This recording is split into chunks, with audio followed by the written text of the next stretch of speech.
Bem, olá Guilherme, obrigado por aceitares vir fazer esta pequena conversa aqui ao canal, pequena como quem diz.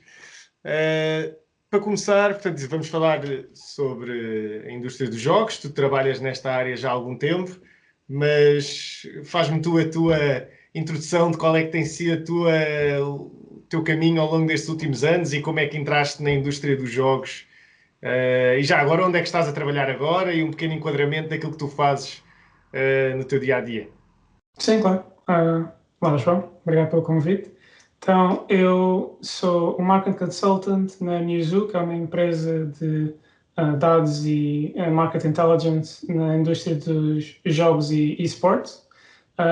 Já trabalho aqui há mais de 2 anos.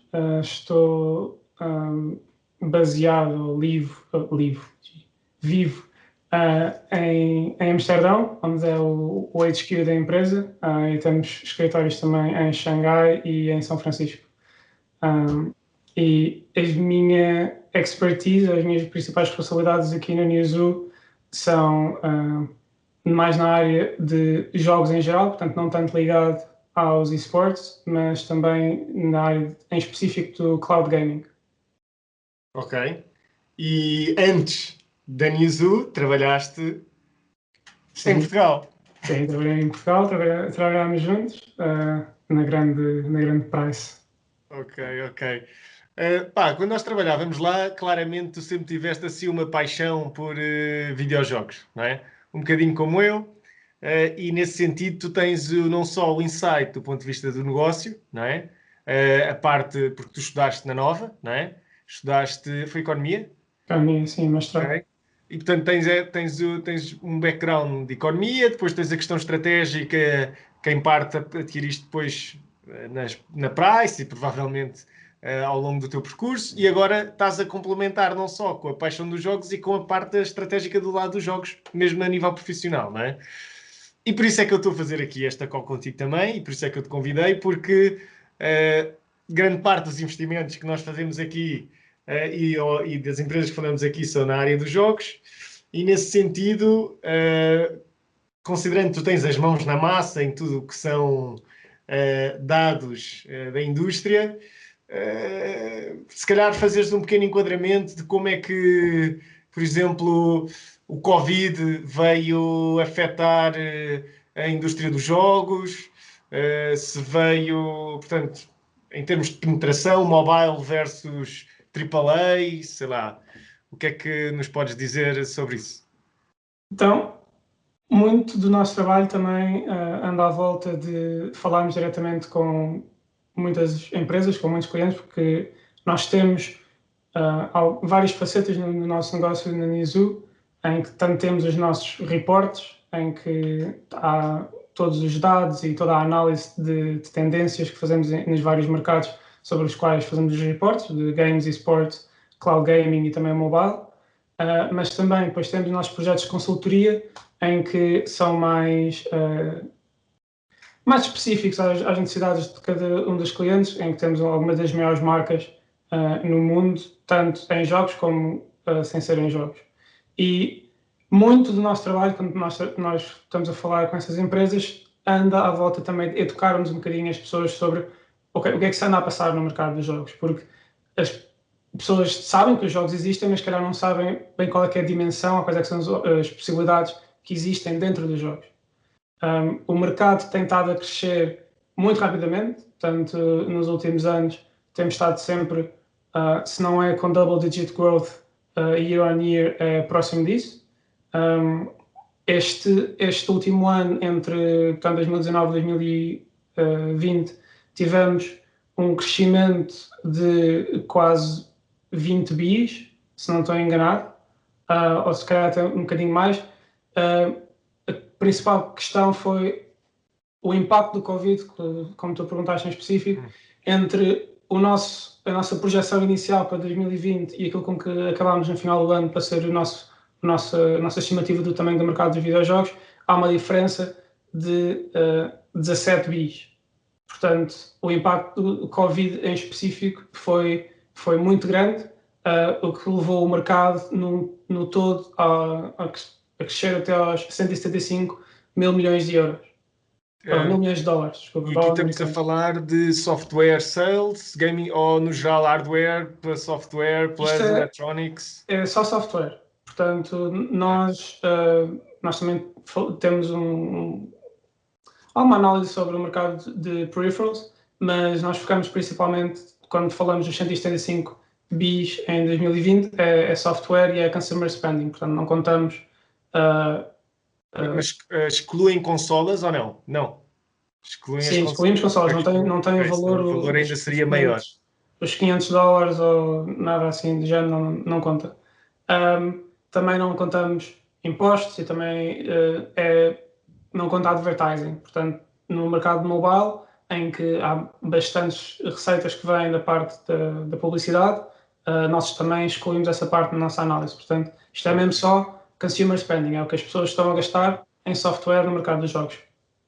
E vocês estão a ver uma tendência em consumer spending do ponto de vista, por exemplo, vocês fazem esse tracking? Bem, não sei bem como é que fazem o tracking, mas viram alguma diferença em termos de mudança do ponto de vista geográfico, em termos de preponderância nesses valores? Ou seja, se houve uma grande variação em termos de onde é que essa consumer spending está a vir, de onde é que ele está a vir, não é? Se tens um grande crescimento em algum tipo de região em particular, ou se mesmo do ponto de vista do tipo de jogos. Ou seja, se vemos, por exemplo, sabemos que o mobile provavelmente ao longo dos últimos anos deve ter ganho uma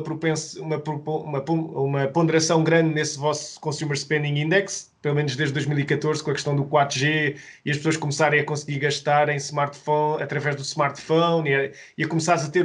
E lá está, e os dados móveis começarem a cair substancialmente em termos de preço, vês assim um grande crescimento em termos de Consumer Spending no mobile, mas se calhar não vimos esse acompanhamento logo na parte, se calhar, do AAA Gaming, e até que ponto é que se calhar agora começas a ter consumer spending em consolas e em PC começar a fazer face ou começar a crescer em direção àquilo que vemos no mobile gaming, ou o mobile gaming continua a fazer tipo um overshadow completo em termos de consumer spending? Sim, o mobile está muito forte, como tu disseste, na última década cresceu muito rapidamente, muito mais rápido do que tanto PC gaming ou console gaming.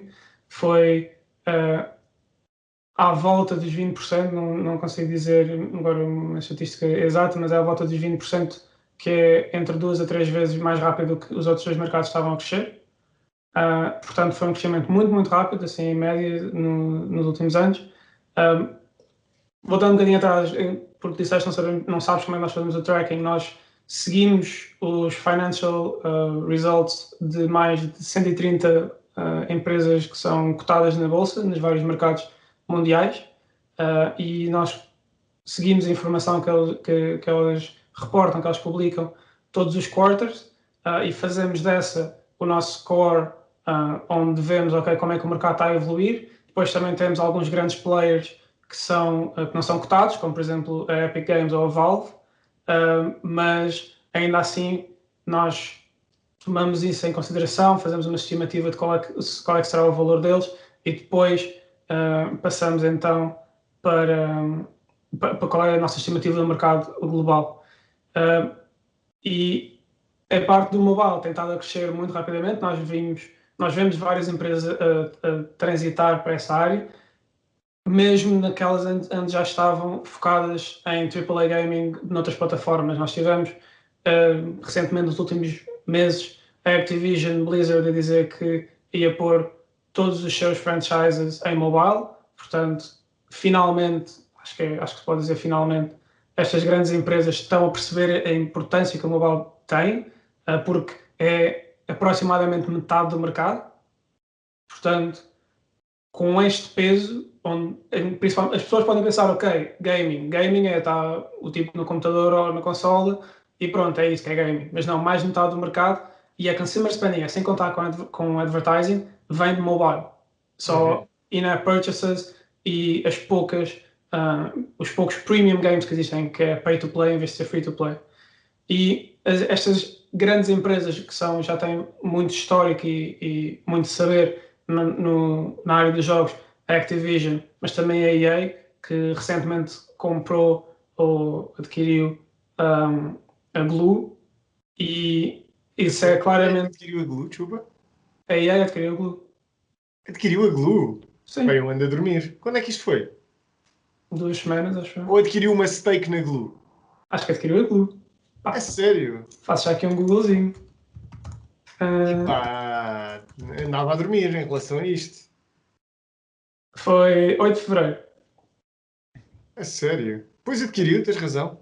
E então, esta aquisição é claramente uma play que eles têm para todo o mercado mobile, que faz muito sentido para eles, porque se olhamos para o IP, para os jogos que eles têm, que têm a parte do esporte, que a Blue também tem por causa dos jogos que têm à volta do beisebol, mas também depois a parte dos Sims, que nunca se deram muito bem a mobile, mas depois olhamos para o que a Blue faz com o Home Design ou Design Home, agora não me lembro bem do nome da app, mas também outras apps que eles têm à volta da decoração de espaços de interior e desse tipo de jogos, ok.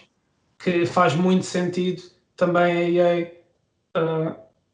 ir à procura da expertise que a Blue já tem nestes mercados. Fazer leverage em IPs como Sims, é isso no mobile, Exato. por exemplo. Ok, Exato. enquadra-se. Mas tu tens visto, por exemplo, do ponto de vista geográfico, algo a ganhar assim uma força maior ou um peso maior nesse crescimento? Ou no tamanho que. Nem só no crescimento, ou seja, temos aqui quem é que está a contribuir mais para o crescimento, não é? E quem é que tem o larger pie, não é? Da base. O que é que nos podes dizer sobre isso? Então, se olharmos para como é que o mercado está dividido, a região Asia-Pacific, portanto, APAC, é também aproximadamente metade do mercado. Varia um bocadinho, uns pontos acima ou abaixo dos 50%, dependendo do ano. Mas é APAC seguido de North America, creio, e depois vem a Europa. Mas agora, por acaso, tenho que confirmar, mas a Europa e a Norte América são um bocado taco a taco, sempre, ali à volta de um quarto. Depois com a América Latina aí à volta dos 4, 5%. E eu, quando digo Europa, é EMEA, portanto é Europa, Middle East, Africa as well. Mas o mercado Middle East e o mercado africano ainda continuam a ser um bocadinho mais pequenos, se bem que quando olhamos para as regiões do mundo que têm maior crescimento, temos a América Latina, temos o Sudeste Asiático e temos o Médio Oriente, que estão a crescer rapidamente e são as regiões do globo que nos próximos anos nós esperamos a maior parte do crescimento que venha daí. Mas diz-me uma coisa, estamos aqui a falar de crescimento do ponto de vista da penetração do gaming na sociedade ou mesmo do ponto de vista da receita? É que eu imagino que se nós fizermos um tracking separado, não é? Porque eu acho que muitas vezes tu tens a penetração no mercado, mas não és simplesmente capaz de começar a monetizar, seja por razões sociais ou por falta de capacidade sei lá, infraestrutura. Por exemplo, nós sabemos que uma grande componente do monetizing dos jogos vem da capacidade de termos acesso à internet e boas velocidades, tanto que foi a partir de 2014 que nós vimos realmente as empresas a começarem a conseguir monetizar os jogos, não é? Através de novo conteúdo, multiplayer, porque até ali só mesmo o PC é que era altamente profitable, né? Nós nas consolas comprávamos o jogo, acabou-se. Se calhar havia um disc locked content muito esporadicamente, que demorava não sei quanto tempo a fazer download, mas eram experiências muito residuais. A partir da PlayStation 4, não é? É que começámos a ter isto. Pronto, na 3 tínhamos, mas não tínhamos a PlayStation Store, não tínhamos essas coisas todas. Tínhamos um acesso à internet, podíamos desbloquear o Call of Duty Zombies, mas a experiência era relativamente limitada, não é? Portanto, o meu ponto aqui é até que ponto é que a penetração do gaming nesses países está a ser acentuada, se calhar até a crescer mais rápido do que a capacidade de monetizar, não é? E ao mesmo tempo, como é que é feita? No sentido em que qual é que é o papel dos smartphones, e nós já vimos isto, por exemplo, na China, não é? Que papel é que os smartphones têm em sítios como, sei lá, África ou América do Sul, ou para aumentar realmente esta penetração do gaming e a capacidade de depois, e eventualmente mais tarde, porque eu como investidor não me interessa apenas quanto é que está a crescer hoje, não é? É o que é que eu posso inferir daquilo que está a acontecer hoje para considerar crescimento futuro, não é? E se eu olhar para a penetração e depois começar a assumir determinadas métricas de monetização com base nessa penetração que eu tenho hoje em dia nesse mercado, ou que os jogos vão conseguir ter nesse mercado, eu consigo ter uma ideia mais clara daquilo que o mercado vai ser daqui a 10 anos, ou daqui a 20 anos, não é? E não só de quanto é que vai crescer ao longo dos próximos 2, 3 ou 4, não é? Não, mas acho que o que tu estás a dizer faz muito sentido. E eu posso dizer que, ok, grande parte do mercado de gaming nestes mercados mais emergentes está muito ligado também à parte mobile. É por isso também que o mobile vai continuar a crescer muito rapidamente nos próximos anos e vai continuar a ganhar mais preponderância no mercado e tirar um bocado da share que as consolas e o PC gaming ainda têm. Porquê? Porque temos todas essas pessoas nestes mercados que se calhar não têm meios para comprar um computador, que depois não conseguem fazer muito mais com aquilo, porque se for um computador para trabalho, tudo bem, mas um computador para trabalho não é um computador para gaming. E se for um computador para gaming, é um encargo logo financeiro à partida muito mais pesado do que se for um smartphone que, a maior parte das vezes, nem tem de ser o flagship que é lançado todos os anos e que são $1000. Pode ser, se calhar, em vez de ser o Samsung Galaxy S, é o Samsung da série A, ou uma coisa assim do género.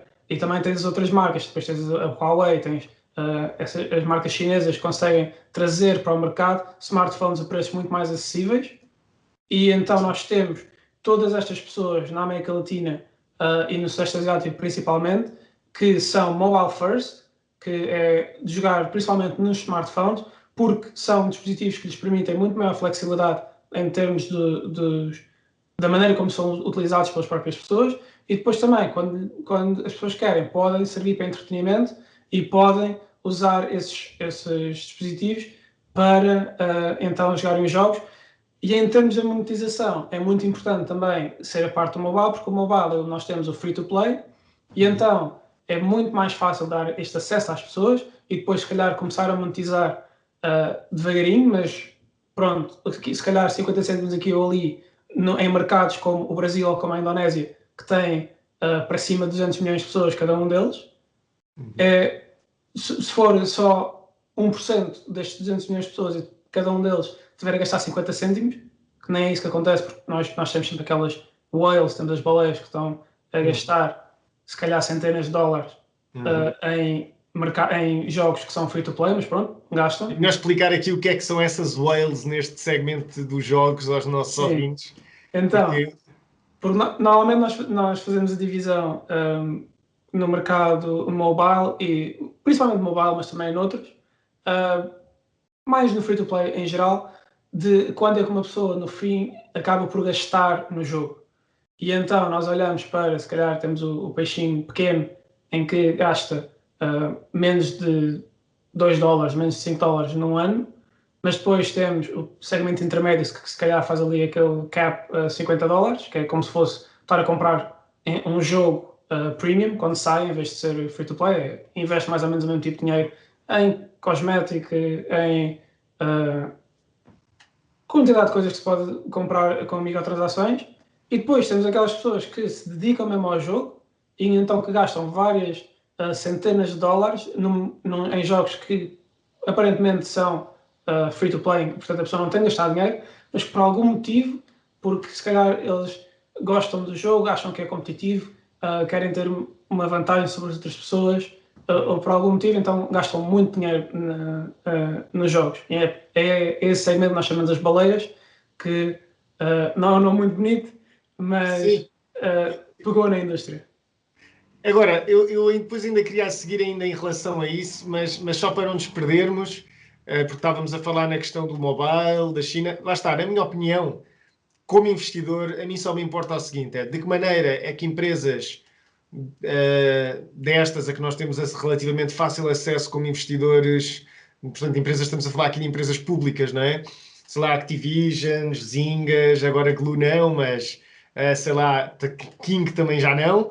Aparentemente daqui a nada a Zynga também vai ser agarrada, mas Take-Two, Ubisoft, Zyngas, depois há umas mais pequeninas, mas pronto, no setor do gaming no geral, O que eu quero saber é se estas empresas em que eu estou a investir conseguem penetrar este mercado, criar IPs que se perpetuam, não é? Porque isto existe. Temos o World of Warcraft, temos o Tom Clancy's, temos, sei lá, o Pokémon. Quer dizer, se nós olharmos para isto são IPs que entram numa geração e ficam 30, 40 anos, certo? 20 anos. Portanto, o que eu quero é ter a empresa que, eu não é, até pode fazer zero, até pode perder dinheiro nas operações, ok? Eu quero é que a empresa tenha presença nestes mercados, que agora sim são 50 cêntimos, 95% dos utilizadores gastam 50 cêntimos no ano, não é? Se calhar.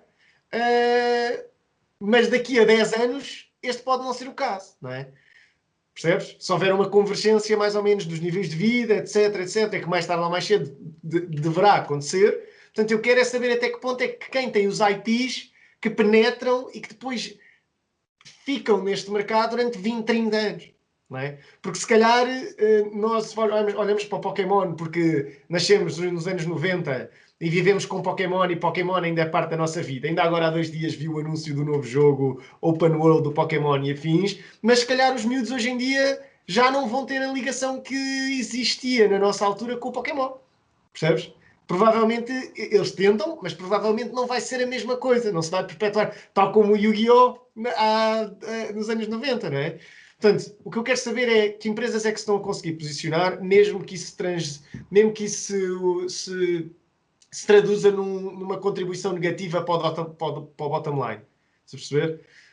E nesse sentido, vem aqui a questão dos smartphones, vem aqui a questão. Bem, primeiro, a forma como a China, não é? Simplesmente agarraram-se aos smartphones e se via que, por exemplo, em termos de interface e MMOs, porque os tipos eram viciados em MMOs, ao ponto das LANs estarem completamente cheias e de até existirem casos, está bem que a China tem uma estupidez de jogadores, não é? E de casos de pessoas que morriam na LAN porque não saíam de lá, porque se saíssem nunca mais arranjavam lugar, então ficavam mais de 24, 40 horas a jogar seguidas, não é? Claro que aquele é um país tão grande que nós não podemos dizer que isto é uma coisa que acontece recorrentemente, porque não é, mas que as LANs eram um grande negócio na China, eram tal como chegaram a ser cá. O engraçado é que isso também via cá. Não é? Em Portugal, tínhamos só aqui à volta do sítio onde eu vivo, eu tinha 2 ou 3 LANs onde o pessoal ia jogar o World of Warcraft, Counter-Strike, etc. Hoje em dia fechou tudo, não é? Mas na altura não havia alternativa ao mobile. Hoje em dia na China temos então o mobile a ganhar ao longo dos últimos 5, 6 anos uma preponderância brutal e vemos também as empresas dominantes nesta área, vamos falar aqui principalmente se calhar de 2 grandes no gaming, retirando o Alibaba Gaming, portanto Tencent e NetEase, não é?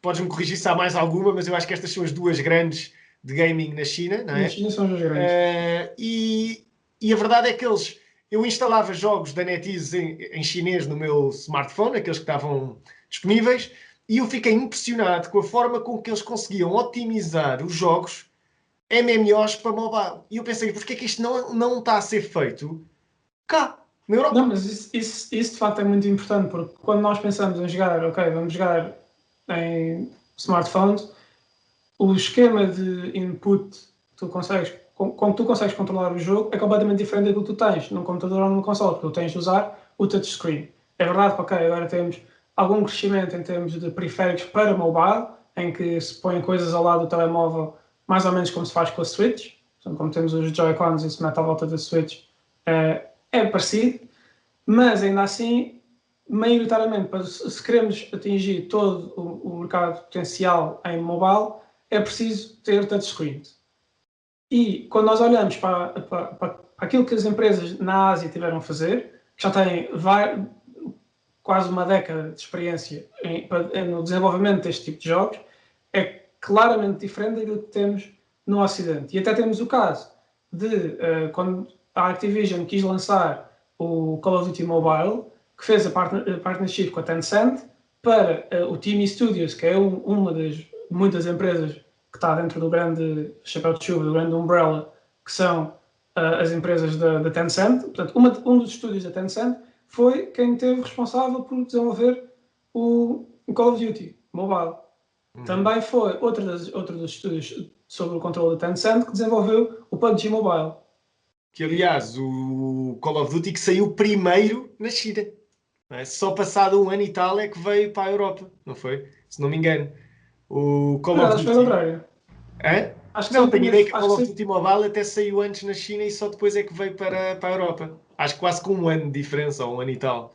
foi. Posso estar enganado, mas é o que eu acho. Tanto que na altura, e eu sempre gostei na NetEase como investimento, havia uma coisa que me fazia confusão, que é, ok, a NetEase tem uma parceria para distribuir todos os jogos da Blizzard, e para quem não sabe, a Activision e a Blizzard fundaram-se já acho que em 2007, se não me engano. Bem, alguns nessa altura, e o meu medo era, ok, quem é que me garante que a Activision ou que a Blizzard vai continuar a conseguir ter leverage para dentro do grupo continuar a usar a NetEase como distributor, não é? E não mudar para a Tencent, não é? Porque, por exemplo, o World of Warcraft acho que era distribuído pela D9 Entertainment na China, só que aquilo acho que não correu bem, prazos de regulamentação, prazos de aprovação de regulamentar demoravam imenso tempo, e entretanto eles fizeram o switch para a NetEase. Eu imagino que existem uma data de custos fixos e de operações e de ligações entre equipas que são muito difíceis de cortar para simplesmente passar o serviço para a Tencent. Ou seja, dizer, ok, a partir de agora a Tencent opera todos os jogos da Blizzard, não é? Mas agora há relativamente pouco tempo, acho que houve uma expansão da distribuição dos jogos na China até 2023, 2024, para a NetEase continuar a deter os IP rights, portanto, aquilo é uma joint venture para continuar a distribuir o Overwatch, o Diablo, etc, etc. Mas na altura eu fiquei com um bocado de medo que provavelmente pudesse haver aqui um shift para a Tencent, não é? Agora, na China, e eu tinha aqui um ponto que é até que ponto, e não é só na China, que é estes mercados em desenvolvimento, também na China tu tens uma penetração da rede wireless brutal. E não só penetração da rede wireless, é a velocidade da rede. Ok? Eu encontrei esses valores, nós falámos sobre isto há uns tempos, mas entretanto surge aqui aquela questão do Elon Musk, provider de serviços de internet, eu não sei se vocês já falaram disso na empresa ou não, no local onde vocês trabalham, que é a Starlink. Okay? A Starlink basicamente tem vários satélites, não é, à volta da Terra e consegue levar internet, portanto tu a seguir ligas uma pequena antena que ligas à eletricidade, aquilo roda e vai apanhando o sinal dos satélites e tu podes ter internet em qualquer sítio quase. Okay? Até que ponto é que uma solução low cost deste género, eu não estou a dizer que será ou não, mas à partida há de ser competitiva do ponto de vista do preço eventualmente, pode começar a levar a internet a sítios onde não existe infraestrutura, ok? E onde a infraestrutura é estupidamente cara, porque criar estas redes e estes backbones de redes wireless porque muitas vezes está em cima da rede de transportes, não é? As autoestradas, etc, etc, etc, tudo tem redes, sei lá, aquilo que se chama o backbone da rede, das redes de comunicações, que às tantas são muito caras para introduzir em países em desenvolvimento, mas às tantas esta solução da SpaceLink pode resolver e aumentar a penetração indiretamente do game. Portanto, não de uma forma linear, porque isto já estamos aqui a assumir que se este desenvolvimento tecnológico ganha escala e ganha dimensão para conseguir entrar nos mercados em desenvolvimento, em conjunto com os smartphones, que não precisas de infraestrutura, não é? E hoje em dia, com a quantidade de smartphones usados na Europa, que provavelmente, e não sei se você, isso também há de ser uma métrica, não é? Que à partida em que nós, no mercado desenvolvido, começamos a usar telefones cada vez mais novos e os antigos começam a ir para o mercado secundário, começa a haver como é que se chama? Um spillover, não é? Destes produtos que vão para onde são precisos, não é? E nesse sentido, mercados em desenvolvimento começam a ter acesso a estes smartphones com um bocado de sorte quase gratuitamente, porque faz parte quase de um apoio ao aumento da produtividade até estes países e afins, portanto estas coisas começam a chegar lá, e ao mesmo tempo, assumindo que este desenvolvimento de infraestrutura podia demorar décadas a conseguir, não é? E milhares de milhões de dólares a desenvolver, e de repente dizemos, ok, não precisamos desta infraestrutura, temos aqui um acesso global a este tipo a uma rede wireless, não é? Conjunto com estes smartphones e vá lá, temos um mercado potencial em muito pouco tempo, que historicamente demorava décadas a aparecer, e de repente está cá, não é? Até que ponto é que soluções deste género e que o acesso não só do ponto de vista monetário, ou seja, a disponibilidade financeira, e já vimos que isso não é um problema muitas vezes, mas até que ponto é que o acesso à infraestrutura é um key driver, não é? Nestes mercados emergentes? O desenvolvimento da infraestrutura já tem estado a acontecer. Não consigo dizer se vai ser o Starlink que vai revolucionar muito mais. Está um bocadinho mais demorado, por exemplo, na América Latina por causa dos problemas que eles têm na cobertura de todo o território, porque é um continente muito vasto, com várias dificuldades por causa de topográficas. E então isso tem estado a atrasar um bocadinho a ligação em termos da rede wireless. Mesmo 4G ainda não é garantido em todo o território, portanto o 5G acho que ainda não começaram ativamente a expandir a rede da mesma maneira como já começaram, por exemplo, na China, que é o país onde o 5G está em mais rápida expansão, mas sim, temos algum desenvolvimento ainda que possa ser um bocadinho mais lento nestes mercados emergentes, mas está a acontecer. Portanto, as pessoas, não é só o acesso aos telemóveis, também têm mais acesso à internet, também têm os carriers que conseguem providenciar ligações à internet com mais qualidade, e também tem outra coisa importante para o mercado mobile e de gaming, que é o carrier billing, que muitas das vezes tu cá, para comprares alguma coisa numa App Store, tens de ter um cartão de crédito, alguma coisa assim do género.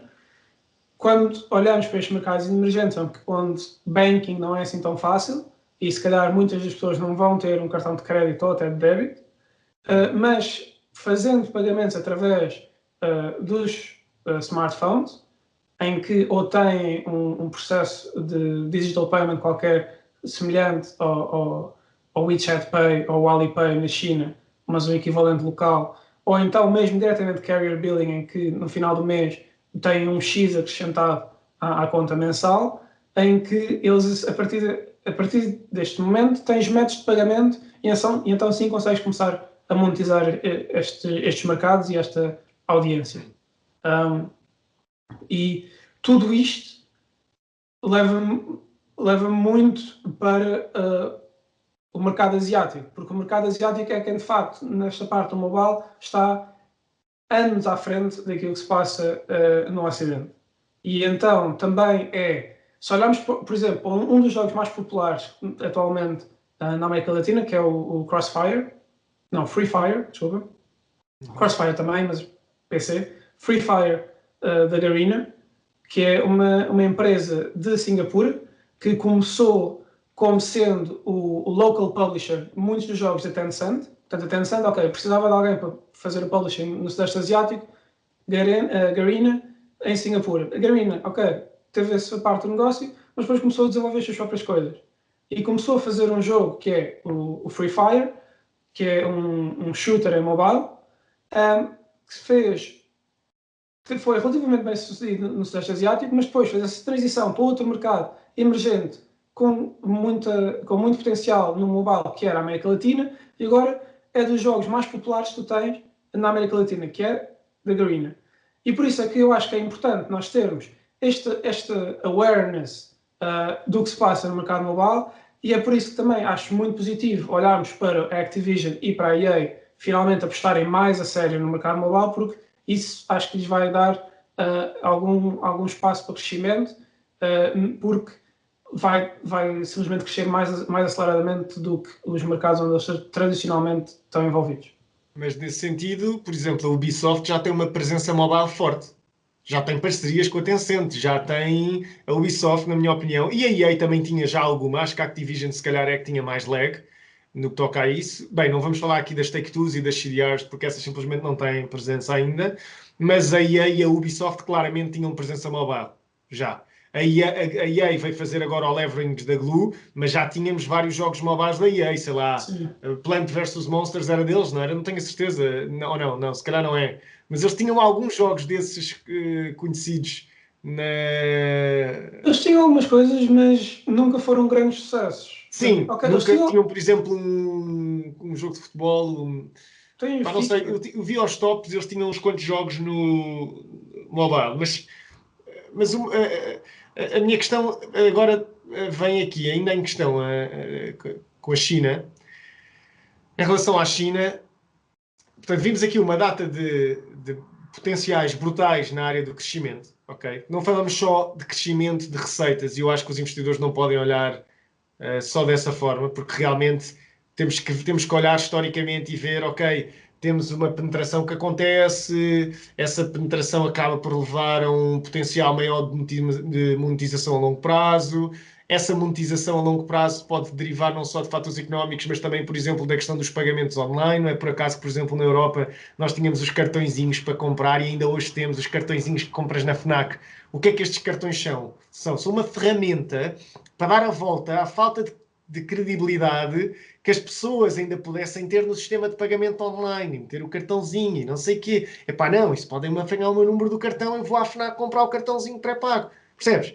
Eu acho que isto foram as soluções que tu arranjaste aqui na Europa para o pessoal mais desconfiado, não é? Agora, o Covid veio simplesmente, sei lá, obrigar as pessoas a dar este next step, né? Ir à Amazon e pagar, e experimentar, e criar um cartão MBNet limitado, ou seja, aumentar mesmo a penetração dos pagamentos online, que provavelmente, se formos a ver, o facto pelo qual nós ainda tínhamos uma componente grande de digital, de physical sales versus digital sales, e atenção, uma componente grande aqui pode ser 25% ou 30%.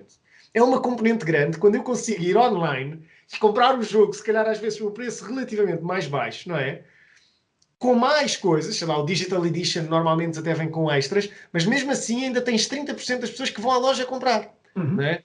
E eu lembro-me que há uns anos ainda houve a boca da PlayStation à Sony, da Sony à Microsoft, do porque é que nós mantemos um disco, leitor de disco na nossa consola? Por isto. E agarram no jogo e dizem, eu empresto ao meu amigo, ó. Estás a ver? Que é ok, esta cena do emprestar. Mas eu acho que isto começa a ficar um bocadinho no passado, não é? E isto agora leva-me ao próximo ponto, que é, ok, temos uma data de fatores positivos, e se olharmos para a China, vemos aqui, vá, a China, se calhar agora podemos olhar para a China como local para onde as coisas vão tender a desenvolver-se, principalmente nos mercados em desenvolvimento, e a partir dos mercados desenvolvidos também vão começar a acompanhar a tendência. Mas o meu ponto é, há negativos. Em 2016 ou 2018, a China suspendeu a aprovação de novos jogos e obrigou a Tencent a fazer um cross-check com a base de dados da polícia, e toda a gente que criasse, toda a gente tivesse uma conta com nome fictício, etc, etc, ia ser bloqueado da plataforma e era obrigado a criar uma nova conta com as informações reais, basicamente dar todas as informações reais à Tencent da pessoa, fazer o check-up, o check com a identidade, porque sem isso não pode jogar, e pessoas com idades inferiores a 18 anos só podem jogar X horas por dia e no máximo até às 9 da noite. Não é? A partir das 9 da noite acabou-se o jogo, tens que ir dormir. Não é? Ir dormir ou estudar ou whatever, mas não podes jogar. Não é? E outra coisa, se calhar para terminar a pergunta é porque é que nós vemos uma divergência tão grande em termos de demográficos, em que nós na China temos cerca de 50% mulher, raparigas, não é? 50% rapazes, quando nós na Europa se calhar temos 80% rapazes, 20% raparigas ou menos, não sei. Porquê isto? E será que isto pode mudar ao longo dos próximos anos na Europa? E até que ponto é que vocês incorporam isso nas vossas métricas, não só de uma expansão das novas gerações que estão a crescer com gaming e à partida fazem parte do novo mercado e que vocês incorporam no mercado potencial, mas também pode existir uma expansão dentro das gerações para pessoas que nunca tiveram ou que nunca tiveram uma ligação forte ao gaming, e se calhar começarmos a nivelar estes níveis. Então, começando com a parte da regulação, sim, de facto, 2018 foi um ano complicado na China, porque a questão da regulamentação, tanto a partir de uma certa altura, deixaram de aprovar novos jogos. Portanto, aquilo que se passa na China é todos os jogos que querem monetizar têm de ser aprovados por uma entidade governamental. Se não tiverem essa aprovação, o jogo até pode ser lançado, até pode estar no mercado, mas não é ilegal as pessoas pagarem por o que é que seja no jogo. E tem estado a evoluir um bocado a par e passo. este mês acho que houve 170 jogos ou assim que foram aprovados. Todos os meses é à volta de 100, 150, portanto este mês até foi um bocadinho mais. E essa pausa que houve nas aprovações demorou ou durou 8 meses ou 8, 10 meses, uma coisa assim do género. Portanto, foi quase todo 2018 em que não houve jogos aprovados. Depois houve um backlog gigante de tudo o que foi lançado, entretanto, que pediu aprovação e que as aprovações não estavam a ser dadas. Mas atualmente já está um bocado a resolver, mas ainda continuamos a olhar para os jogos que estão a ser aprovados e são, na sua larga maioria, jogos mobile. E quase todos no mercado doméstico, portanto, são quase todos jogos chineses, não há muito poucos jogos importados para o mercado chinês. E se olharmos depois também para aquilo que tu disseste do ID, sim, eles estão na China com o governo central está a exigir a todas estas grandes empresas no gaming por causa daquele medo de a nossa juventude vai passar demasiadas horas a jogar e vai fazer mal aos olhos e sim, até que pronto, demasiados ecrãs sim, até faz um bocado mal aos olhos, tudo bem, mas E acho que tens spending restrictions também, não tens spending restrictions que se for abaixo, não sei se é dos 16 ou dos 14, não podes de todo. Antes disso, sim, toda a gente tem que fazer o login com o seu ID. Portanto, é o ID como se fosse o nosso CC, em que faz o scan de digitalização daquilo. Eles depois fazem o face scan para confirmar que é a pessoa que está no ID, que é a pessoa que está a jogar. E depois vem qual é a idade dessa pessoa e dependendo da idade, depois tem uma série de limitações a quanto tempo pode jogar e quanto é que pode gastar. Aí as horas. Chegam ao ponto de fazer o cross-check com a base de dados da polícia, segundo o que eu percebi. Isso não tenho certeza, mas. Na altura disseram-me que era. Eu vi que era assim.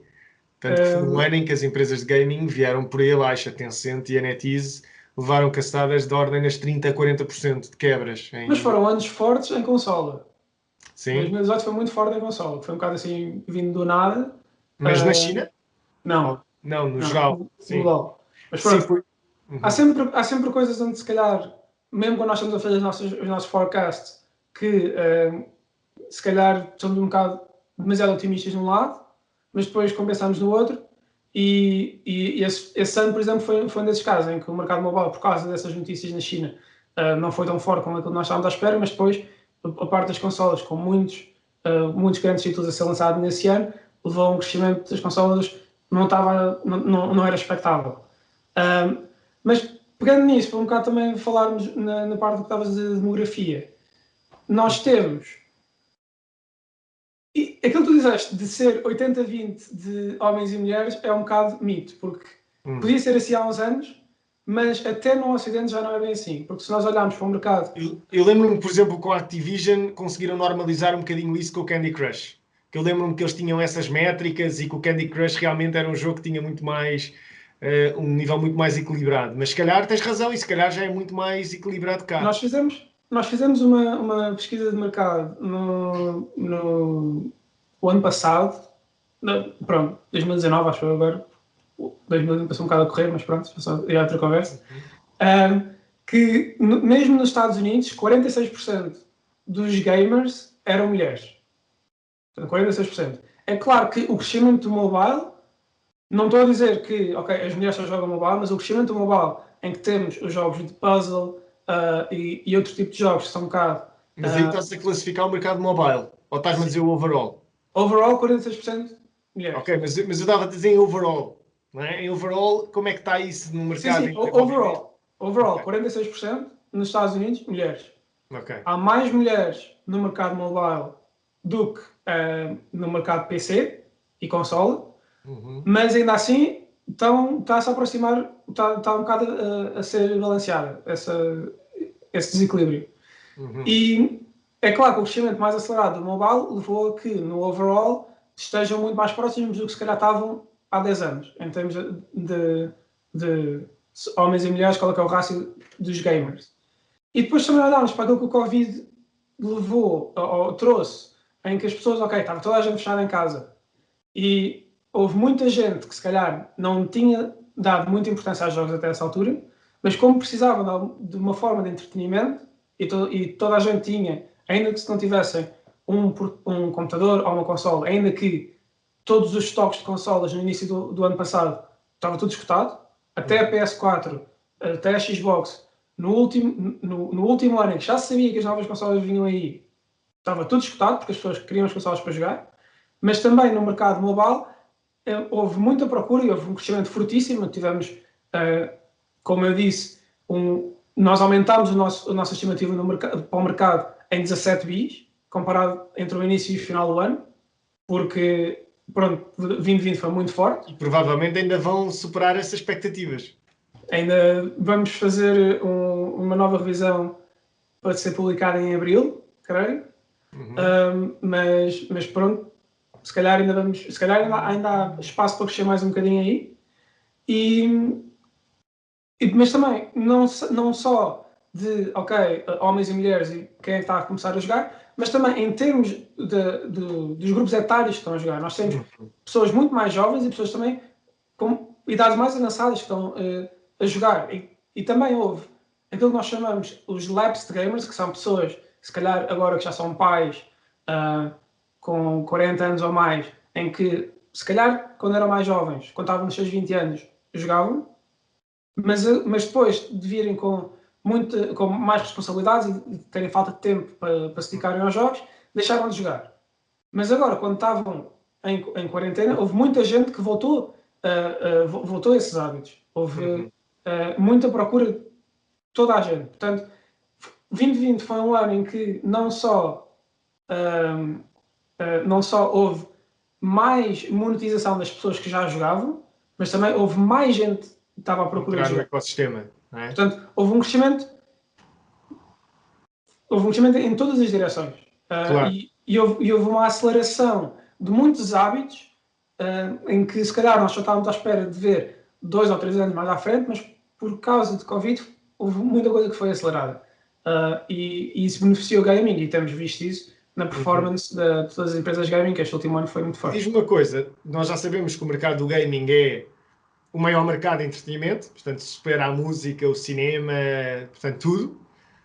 Mas, mesmo com esta métrica, ok?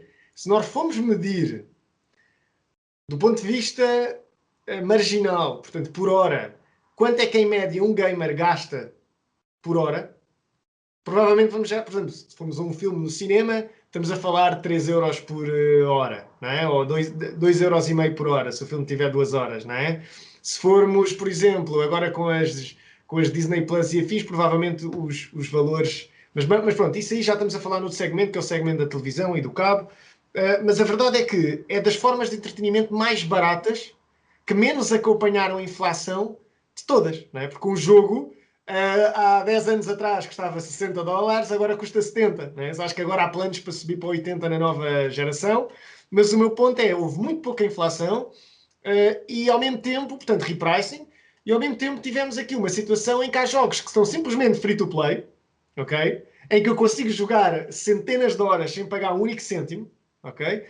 E ao mesmo tempo temos também jogos que eu compro e consigo simplesmente jogá-los durante horas a fins sem ter que pagar um único cêntimo a mais à empresa. Não é? Por exemplo, o GTA V, agora com o modo online é preciso pagar uma FIA à Sony, mas antes, sei lá, há jogos que nós simplesmente jogávamos durante horas, literalmente, é assustador, eu sei, mas centenas de horas, dias às vezes, dias de horas, sem pagar nada de mais à empresa. Ou seja, estamos a falar aqui de um entretenimento quase, do ponto de vista marginal, gratuito, em algumas frentes.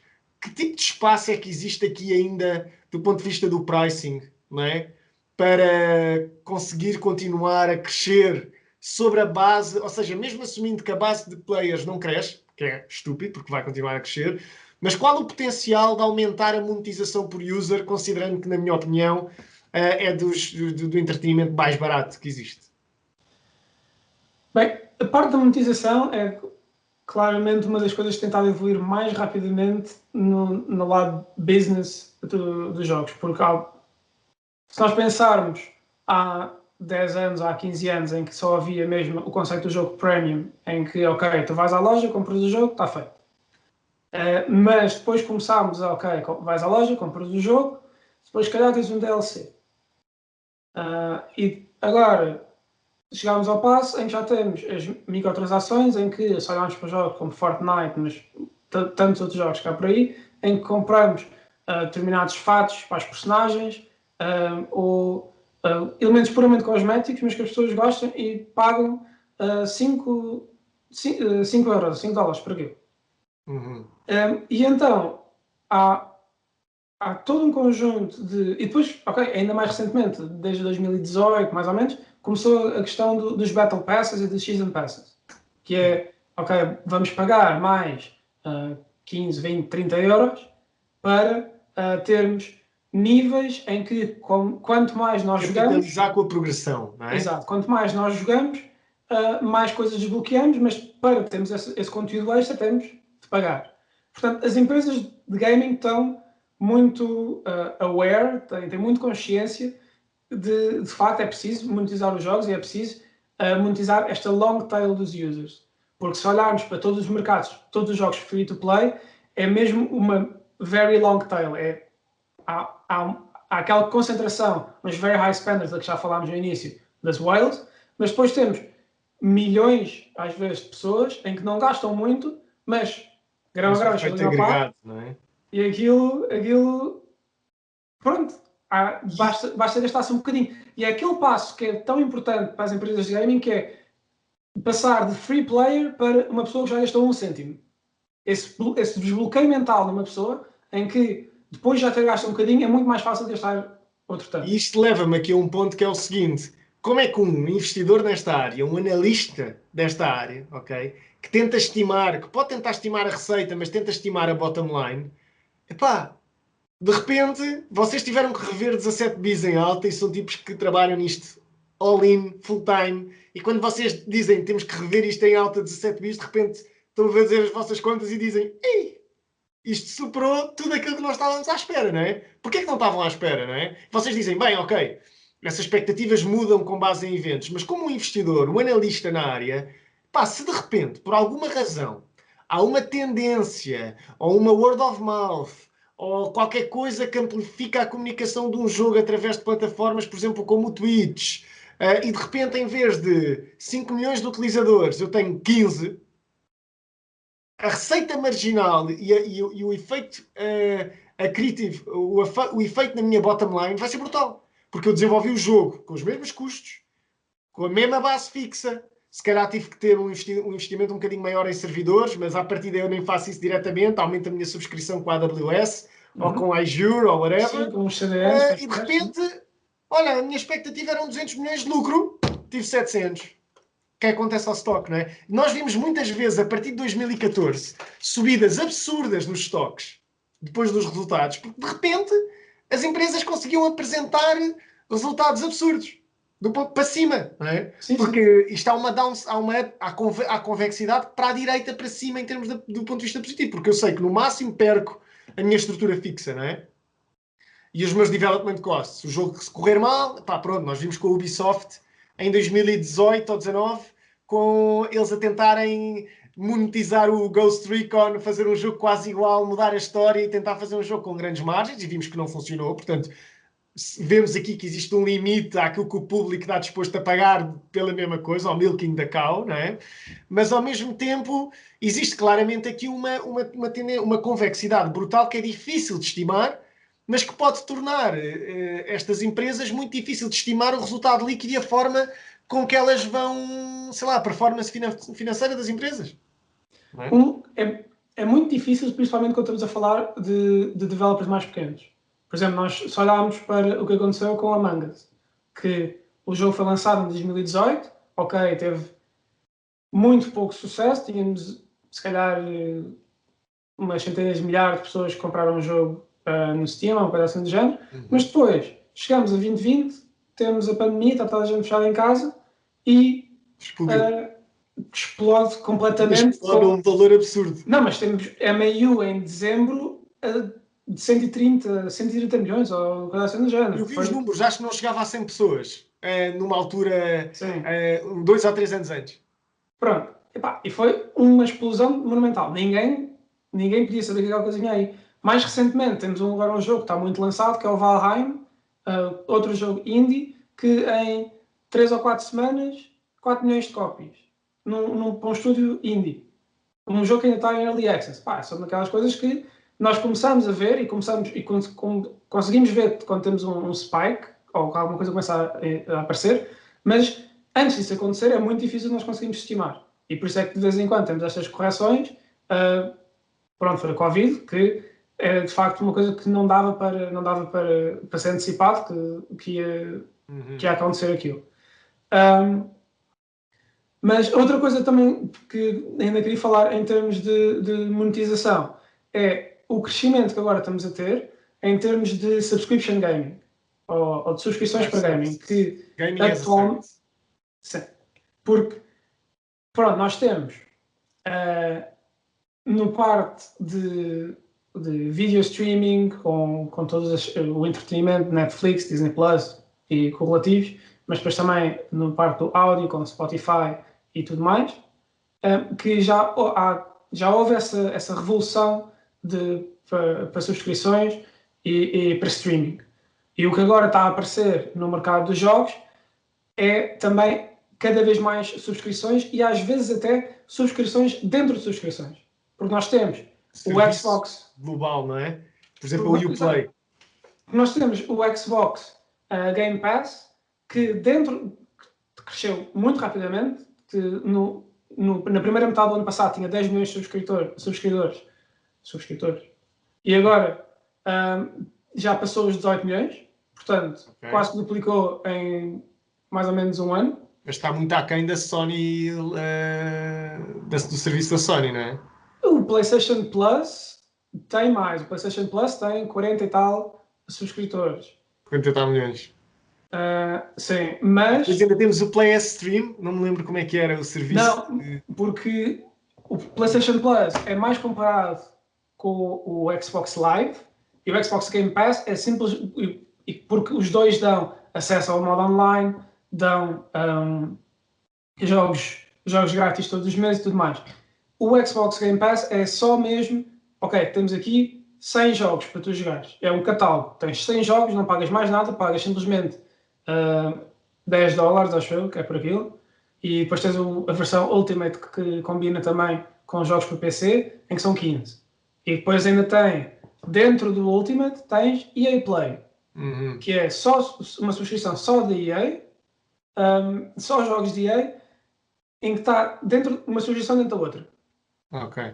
E então, nós temos várias subscrições a aparecer. Temos Ubisoft Plus também, que depois também fez a parceria com o lado do cloud gaming, que é jogos que a pessoa não tem que fazer nenhum download, não tem que ter hardware nenhum, que aquilo é simplesmente corrido na cloud e depois faz o streaming. Estamos a falar do Stadia, neste caso, da parceria entre o Ubisoft e o Stadia. E aqui adiciona-te uma questão àquilo que estás a dizer agora, que é, vamos ver mais alguma geração de consolas daqui a 7 anos? O que é que vocês acham dentro da empresa? Acho que sim. Ainda vamos ver mais uma? Onde é que está terminou-se o ciclo? Por enquanto não sei dizer onde é que acabou, mas pronto, só para acabar o que eu estava a dizer antes. Temos o Ubisoft Plus, que fez uma parceria tanto com a Amazon Luna como com o Stadia, para ter a sua subscrição, as pessoas que subscrevem a esses serviços poderem jogar a partir da cloud. E então nós temos a conjugação de não preciso ter hardware muito dispendioso para estar a jogar os jogos que quer, e também posso ter os jogos que quer a um preço acessível todos os meses, simplesmente por estar a pagar uma mensalidade em que me dão um catálogo de mais de 100 jogos para jogar. E então nós temos esta facilitação para tudo o que é consumer experience, de ok, se eu quero jogar, jogo e pronto, não preciso preocupar com nada. Vou à internet, está feito. Atualizações de hardware, tudo, é tudo feito pelo não é preciso esperar por patches, não é preciso estar preocupado se tem espaço de armazenamento no disco, porque se calhar, sei lá, temos jogos como o Call of Duty que ainda esta semana a PlayStation ou a Activision avisou que se calhar já não cabe na PlayStation 4, que aquilo que os 500 GB já não dão. Sim. Eu tenho esse problema no computador, eu não posso instalar o jogo, fico sem espaço.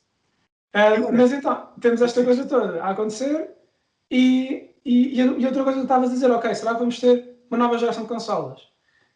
O que nós achamos é que o cloud gaming, por enquanto, quando eu digo por enquanto, é nos próximos, vamos dizer, 5 anos, é maioritariamente uma coisa para early adopters, para pessoas que querem mesmo muita flexibilidade na maneira como jogam, e também para pessoas que se calhar só se preocupam mais com o software e não tanto com o hardware onde Eu jogam. acho que vocês estão-se a esquecer de uma coisa importante.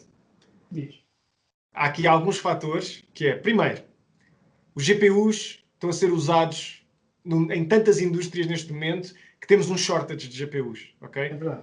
Há linhas de carros parados por causa disso, ok? Não há placas gráficas à venda se eu quiser comprar uma placa para o meu computador ou para minar bitcoins ou para meter no carro ou whatever. Não há placas, ok? O meu ponto com isto é... estavas-me a dizer que é para early adopter só. O Cyberpunk claramente mostra-te que pode haver um grande jogo, ok? E que as limitações dos jogos estão na parte do hardware, não é? Porque o jogo corria bem na PlayStation 5, mas não corre bem na 4, ok? A maior parte dos computadores, se eu quisesse correr aquilo e não tiver uma placa gráfica de 3.000 euros ou de 2.000 euros no meu computador, não consigo jogar o Cyberpunk na experiência total. Pá, tinha que ir para o Stadia. Não há hipótese. Portanto, a questão é, se a CD Projekt Red olha para isto, o quê? Se a Google... Teve um crescimento muito forte do Stadia de GeForce Now, porque eram serviços de streaming que permitiam jogar Cyberpunk e como as pessoas não conseguiam jogar em lado nenhum, tiveram um crescimento muito forte.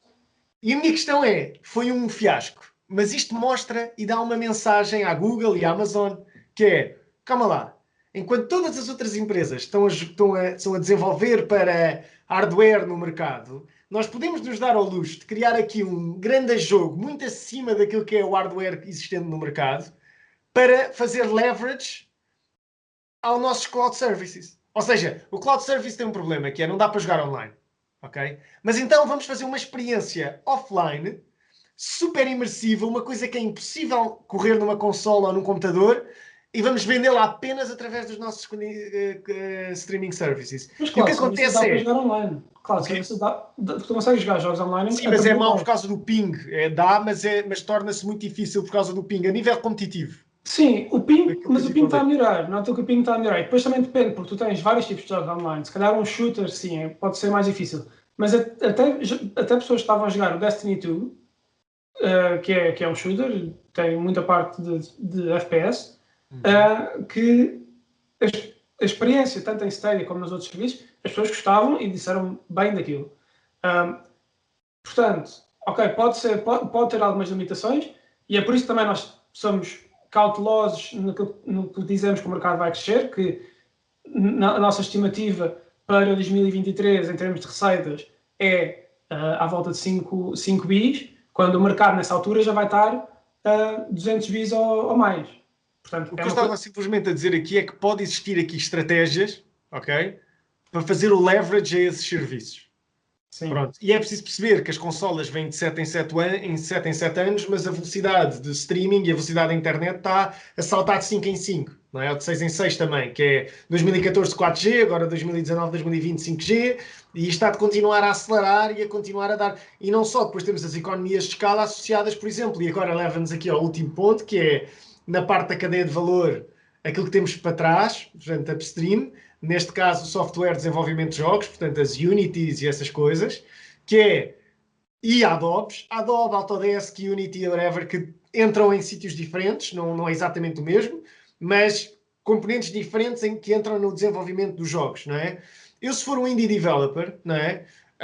E quiser, e não tiver um engine próprio, não é? Posso ir a uma Unity, não é? E posso ter aqui, ou seja, a Unity vem democratizar um bocadinho o mercado, que é, ok, não tem que ser uma empresa multibilionária em termos de receitas para conseguir entrar no mercado, porque existem estes providers, sei lá, temos a Unity e temos a outra, a Unreal, não é? O Unreal e Unity, dão estes serviços por valores relativamente baixos e permitem os indie developers entrarem, não terem que desenvolver o próprio engine, capaz de custar dezenas, se não centenas de milhões de euros a desenvolver. Por outro lado, temos também a forma com que estes tipos depois fazem o processamento e o rendering dos jogos e dos cinematics, por exemplo. Porque, por exemplo, eu vi um teaser do Overwatch que saiu há 1 ano e meio na última BlizzCon, portanto, em 2019, em que eu fiquei pasmado com a quantidade de horas de rendering que aquele cinematic levou. Uhum. Uma Blizzard consegue, porque provavelmente tem aquele computing power in-house, não é?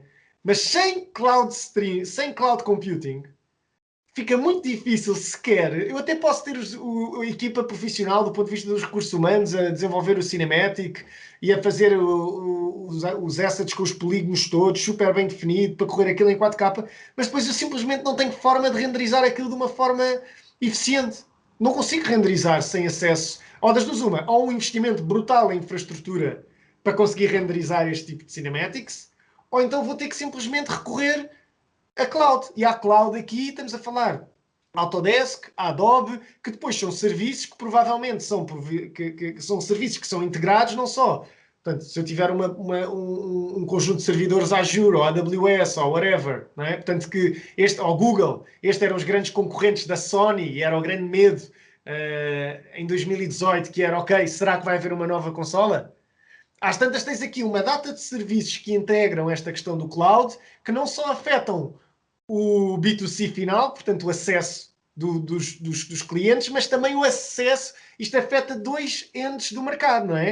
Afeta o acesso e a penetração, não é? Do hardware disponível e a capacidade do que é que se consegue jogar, mas também afeta o número de developers cá em cima, não é? Uhum. Até que ponto é que nós começamos a ver esta democratização do mercado e até que ponto é que estes indies podem começar a ganhar size para começar ou seja, começamos a ter mais players a conseguir dar o salto para o AAA? Ou será que vamos continuar a ter um AAA isolado de 4 ou 5 players no mundo, ou 6, vá? Acho que, de facto, aquilo que estás a dizer, tens toda a razão. Acho que uma das coisas que bem me lembro um dos grandes selling points do Unreal Engine 5, que acho que ainda não saiu, deve estar para sair, mas atualmente ainda se usa muito, é o Unreal Engine 4. Mas uma das grandes diferenças que eles anunciaram em parceria com o Unreal Engine 5 é da Epic Games, e é em parceria com aquilo que estava com uma demo que correu na PlayStation 5, em que eles diziam mesmo que é para facilitar, é para democratizar o rendering todo, os passos todos, porque era muito mais fácil trazer esses diferentes assets e fazer o processamento de todos esses assets e num jogo sem precisar de tantas horas para estar a fazer renderings e coisas do género. Portanto, esse era precisamente um dos focos para o novo Unreal Engine. Depois também temos a parte da Unity, que sim, como diz, é muito utilizado por indie developers. Nós temos o mercado mobile, aproximadamente 90% de todos os developers de jogos para mobile usam o Unity e, portanto, acho que há, de facto, uma grande movimentação nesse sentido para tentar trazer acesso mais fácil ao mercado dos jogos e de desenvolver jogos mais facilmente. Também temos cloud-based development, que está a ficar cada vez mais popular, em parte, como estavas a dizer, por causa da escassez de GPUs e todo o hardware que é preciso para as empresas que fazem jogos construírem as suas máquinas onde eles podem criar os jogos, porque não há também para eles. E então há muita gente que também está a virar para cloud-based development, que é como se fosse cloud gaming, mas em vez de estás a jogar, estás a fazer o próprio jogo, a partir da cloud. E acho que isso, de facto, vai ser cada vez mais importante.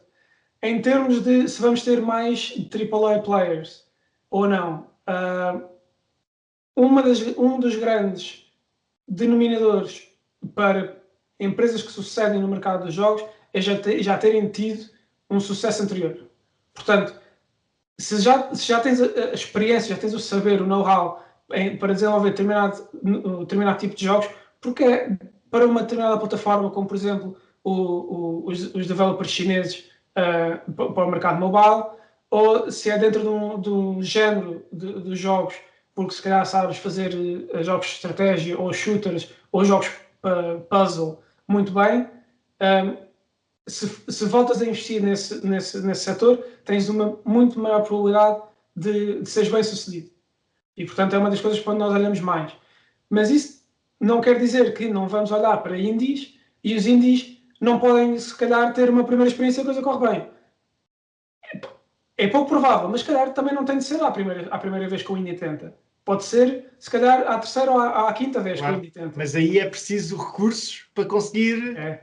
Mas numa altura em que temos taxas de juros próximas de zero e rentabilidades em quase em lado nenhum, há quase tens free lives, não é? Consegues falhar várias vezes e o teu negócio não morre, porque tens acesso a linhas de crédito, e consegues tentar, não é? E isso confirma, por exemplo, aquilo que tu estavas a dizer é verdade e confirma-se, por exemplo, com a Blizzard. Porque é que a Blizzard quis desenvolver em conjunto com a NetEase o Diablo Immortal, não é? Porque a NetEase já tinha expertise em interface e em desenvolvimento de jogos daquele género, não é? E houve imensas pessoas a dizer, não, vejam isto, a NetEase está a desenvolver um clone do Diablo Immortal, já há clones do Diablo Immortal. Não é clones, é uma interface. Percebes? E isso é verdade. A Blizzard, que tem imensos recursos in-house e que tinha capacidade, provavelmente, para desenvolver aquilo sozinho, decidiu desenvolver em conjunto com a NetEase, não é? Em parte porque, se calhar, aquele jogo está a ser targeted principalmente para mercados onde há principalmente smartphones. Aliás, nós vimos pela reação na Europa ao Diablo Immortal, não é? Que foi, acho que, dos jogos mais disliked de sempre. Mas eu tenho a certeza que a maior parte daquelas pessoas vai jogar aquele jogo e vai gostar do jogo. Isto é mais uma vez uma pré-conceção na cabeça das pessoas de que o mobile é mau. Mas sim, mas vai em linha com aquilo que tu estavas a dizer. E até a questão do mobile é mau. Houve essa reação, de facto, ao Diablo Immortal, que acho que, entretanto, reduziu bastante. Mas se olharmos para outro dos franchises mais populares nos jogos, que é o League of Legends, nós tivemos muito recentemente o League of Legends Wild Rift a ser lançado especificamente para o mobile, e não houve esse pânico nem essa reação escandalosa de o que é isto, um League of Legends para o mobile. Porque tu já Também tens... já existia, com outro nome na China. Exato, que era o Honor of Kings. Tens o Honor of Kings e depois eles também tentaram lançar o Honor of Kings, que é para o mercado chinês, tentaram lançar no mercado internacional. Continua no top da Epenny ou desceu, entretanto? Teve para aí 3 anos de dominância entre 2016 o Honor of Kings e continua a ser 2019. tipo um moneymaker gigante para a Tencent. Não te consigo dizer agora assim se manteve no top ou não, não é? Exato, mas creio que pelo menos na China há de continuar muito bem, porque eles já tinham tentado no mercado internacional com o Arena of Valor, que era praticamente o mesmo jogo, mas foi um flop na altura. Foi uma coisa que a Tencent não esqueceu e que eles internamente estavam sempre a tentar como é que nós vamos resolver isto, como é que nós vamos solucionar este problema. E alguns anos depois tens então o League of Legends Wild Rift a sair e por enquanto aparenta ser muito bem sucedido. E então nós temos todos estes jogos para mobile e não há o problema de ser um jogo para mobile. Não é a mesma questão que era há uns anos. E diz-me uma coisa, só para não mantermos isto de fora, já vamos com 1 hora e tal, mas só para não manter isto de fora, quais é que são as vossas expectativas entre Virtual Reality e AR? Porque não podemos ter uma conversa sobre gaming e não falar nisto, não é? Porque a realidade é que isto faz parte daquilo que nós vamos ver nos próximos anos e se calhar ainda não vemos mais disto por causa da falta de poder de computação para criar experiências extremamente imersivas. Uma das factos, a tecnologia do VR é uma tecnologia conhecida há muito tempo, só que simplesmente não era viável porque basta haver um pequeno lag no rendering e nós começamos a ter dores de cabeça e etc. E, portanto, a tecnologia em si não é nova, mas o poder de computação e de renderização só começou a permitir agora ter experiências um bocado mais imersivas sem ter estas dores de cabeça, porque antes disso não havia esta capacidade. Do ponto de vista do AR, começamos a ter agora uma localização muito mais precisa de GPS e um desenvolvimento do hardware e os custos do hardware a cair a pico para começar a conseguir ter isso, por exemplo, em smartphones. Mas o que é que vocês veem em termos de tendência e até que ponto é que isto se pode tornar o big gaming daqui a 10 anos e às tantas já nem se vai falar em gaming, não é? Passa-se a falar numa experiência imersiva. É, ok, eu já não chamas gaming, percebes o que eu quero dizer? Porque às tantas, se tu conseguires entrar mesmo em algo, não é? E não só do ponto de vista do AR, que se vai desenvolver provavelmente a PIC, mas da experiência mesmo em si e da imersão, às tantas isto já não se vai chamar gaming. Mas até que ponto é que não vai haver uma integração de empresas como a Disney, não é? Nos seus filmes, em que o objetivo deles é manterem-nos, em que nós metemos aquilo, não é? E o objetivo deles é ver um ecossistema durante o filme, ou da história, não vamos chamar filme, chamar uma história, em que eu posso olhar para qualquer sítio, em que o trabalho, às tantas, do tipo que está a desenvolver a história, é manter-nos atentos nos sítios certos. Acho que até houve um vídeo sobre isso, acho que era um skill qualquer que ia buscar uma coisa e de repente era comida, ou, bem, whatever. Mas a ideia é o que é que vocês veem nisto a 10, se calhar a 10, 15, 20, porque provavelmente é nesse time frame que vocês estão a olhar para o Big VR, não é? Sei lá, VR, por exemplo, naqueles filmes do Spielberg, do Player One, Ready Player One. sim, Ready Player One. Portanto, o VR, como tu dizes, já existe há algum tempo, tem estado a crescer devagarinho, portanto, nos primeiros anos foi muito devagar, até se olharmos para as Steam Hardware Surveys que eles fazem todos os meses, tivemos muitos anos em que não chegava a 1% das pessoas que tinham um VR headset ligado ao seu computador. Entretanto, tem estado a crescer um bocadinho mais, agora está à volta dos 2%. Em 2020 havia muita antecipação por causa do Half-Life Alyx, que foi o primeiro jogo Half-Life que houve em mais de uma década, e que toda a gente queria o Half-Life 3, mas isso não veio o Half-Life Alyx, que era exclusivo para VR. Também foi o jogo que a Valve usou para vender o seu próprio headset, que era, e o seu próprio sistema de VR, que era o Valve Index.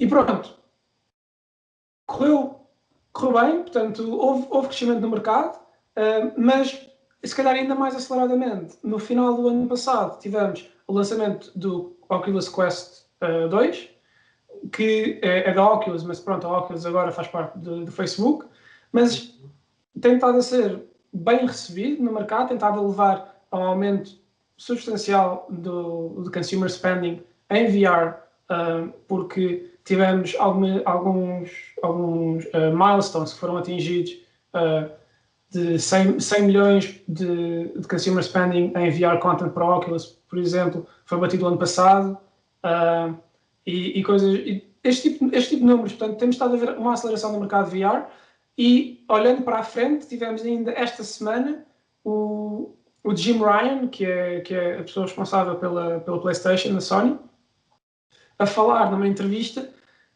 de que estão a trabalhar neste momento para o próximo PSVR. Portanto, nós já tivemos o PSVR, foi bem sucedido, portanto, acho que foi à volta de 5% de install base na PS4, e eles estão a trabalhar no próximo no PSVR 2, vamos chamar, porque ainda não há o nome, e, portanto, continua a mostrar que há uma aposta por parte dos vários grandes players no mercado de VR para continuar a investir neste setor, e há cada vez um maior número de jogos, porque aquilo que é preciso em todos os serviços de jogos, tanto em parte das subscrições, como na parte do cloud gaming, como na parte do VR, porque é preciso conteúdo. É preciso conteúdo que motive as pessoas a jogar, é preciso conteúdo de qualidade.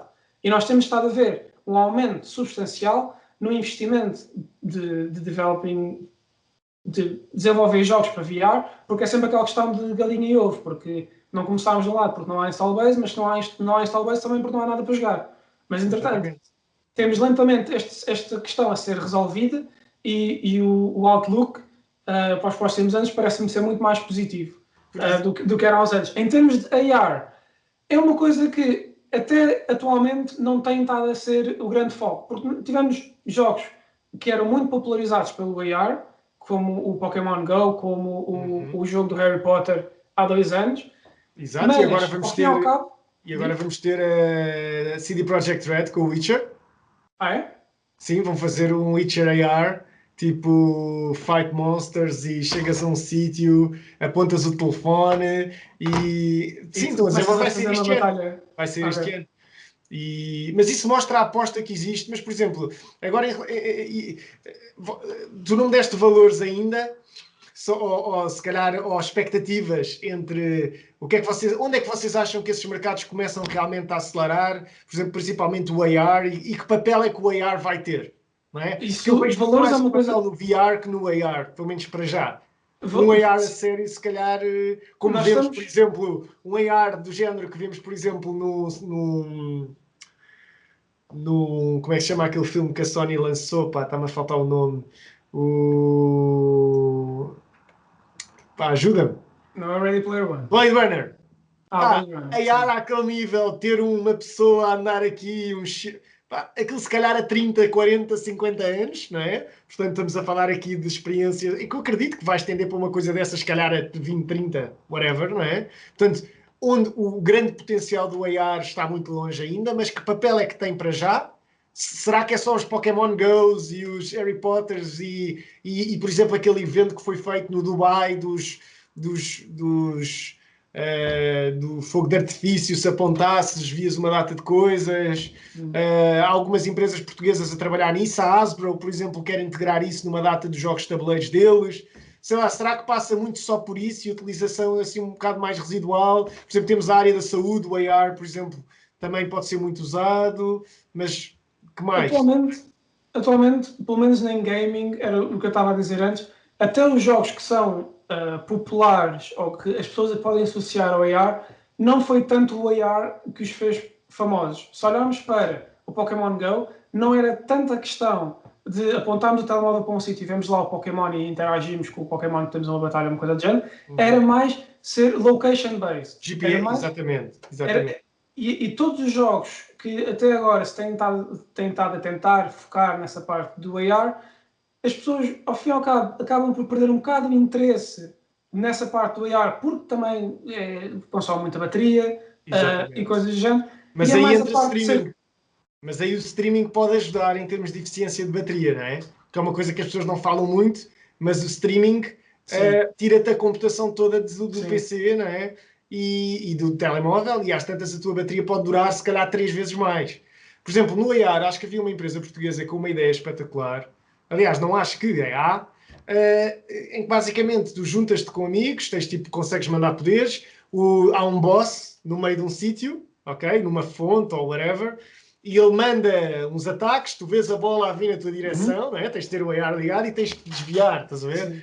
Este tipo de coisas eu acho que são algumas aplicações engraçadas na área do gaming, mas acho que se calhar vamos ter uma aplicação muito mais forte, por exemplo, na área do suporte mecânico, ou meto o equipamento e vejo, ok, tens que trocar isto, ou uma nota no cuidado com esta peça. Outra coisa do Google Maps, que fez agora aquele modo AR, onde se calhar para pessoas que não têm tanta facilidade em ler um mapa, que é simplesmente apontas para onde estás, e ele diz, ok, nesta rua viras à direita, e depois tens mesmo a seta que te aparece no ecrã. Exatamente. Portanto, acho que, por enquanto, nós não estamos a apostar muito nessa parte do AR. Estamos a trabalhar, por isso é que eu não tenho números para ti ainda no VR, mas estamos a trabalhar num modelo de VR e que vamos lançar alguns dados mais detalhado este ano, se não me engano.